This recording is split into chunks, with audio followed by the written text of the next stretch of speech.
Oknum honorer berinisial YA akhirnya ditangkap tim Singa Ogan Satreskrim Polres Ogan Komering Ulu.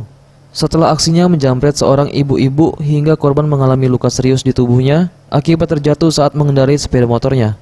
YA bersama rekannya JH menjamret di kawasan Jalan Mayor Ismail Hussein, Kemalaraja, Oku. Di hadapan polisi, pelaku mengaku nekat menjamret lantaran ingin mempunyai handphone, sementara gaji yang diterimanya di salah satu dinas pemerintah Kabupaten Oku tidak mencukupi. Pelaku sendiri saat melancarkan aksi dengan modus mengincar korbannya, lalu memepet dan menerjang kendaraan yang jadi incarannya.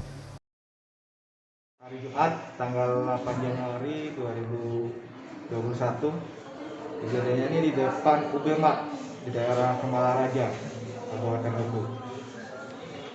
Kejadian tersebut terjadi pada korban Ibu Fitri saat mengendarai motor.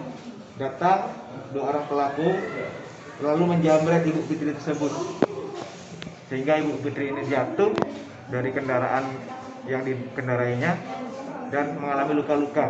Dan hasil dari pengembangan penyelidikan tim Resmob Singa Ogan, diketahui ada dua orang pelaku yang melakukan penjamretan ini. Diidentifikasi dari kendaraan yang digunakan serta barang bukti handphone yang dipakai oleh korban ada sama pelaku ini.